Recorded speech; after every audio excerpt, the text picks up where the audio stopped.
Bonjour, je m'appelle Eric Yaya, conseiller en placement à Assanté, et je vous souhaite la bienvenue pour cette nouvelle vidéo pour des conseils d'investissement sur mesure. Nous aborderons aujourd'hui la cote de crédit pour vous aider à vous faire une meilleure idée du concept. Dans un premier temps, essayons de dessiner les grandes lignes de ce concept. Il existe au Canada 3 agences d'évaluation, Equifax, TransUnion et Northern Credit Bureaus. Le rôle est de collecter des informations auprès de différentes institutions au Canada afin de déterminer votre gestion de la dette en générant votre cote de crédit. Pour information, il faut environ 18 mois pour obtenir une bonne cote. Mais il s'agit là d'une estimation puisque ceci peut changer au cas par cas. On peut également considérer une bonne cote aux alentours de 700, sachant que plus l'on se rapproche de 999, plus la cote est considérée comme positive. Jetons un œil maintenant au graphique ci-dessous qui donne une bonne idée des facteurs qui sont pris en considération pour calculer votre cote de crédit lorsque vous souhaitez contracter un prêt hypothécaire par exemple. On s'aperçoit tout de suite que 2 facteurs sont prédominants. Le premier étant l'historique de paiement.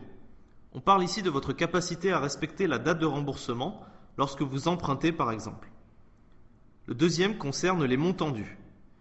Nous verrons à la page suivante comment faire pour utiliser votre carte de crédit.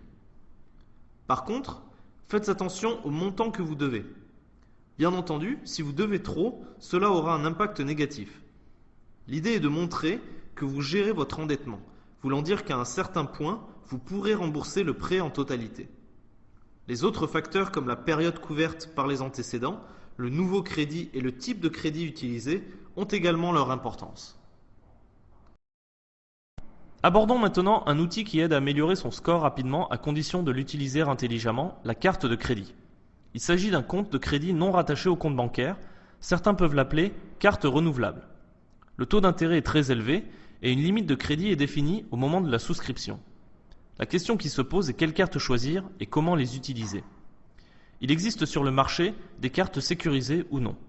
Les cartes sécurisées peuvent être la seule solution disponible lorsque vous venez d'arriver au Canada et ont l'inconvénient de bloquer un montant que vous devez avancer. Il faut malheureusement en passer par là au début, mais sachez qu'au fur et à mesure, si votre cote s'améliore, l'institution financière vous rendra ce montant. D'autres cartes offrent des programmes de fidélité qui peuvent s'avérer intéressants en fonction de vos besoins. 2 points importants à prendre en considération. Respectez la limite de crédit. Si vous la dépassez, cela impactera négativement votre note. Essayez également de rembourser plus que le minimum requis sur le relevé, voire rembourser la totalité si vous le pouvez. Effectivement, plus vous remboursez, plus les agences d'évaluation remarqueront que vous savez rembourser et bien gérer votre dette. Voilà, j'espère que cette vidéo vous aura apporté des informations complémentaires pour vous aider avec vos finances. N'hésitez pas à me contacter si vous avez des questions.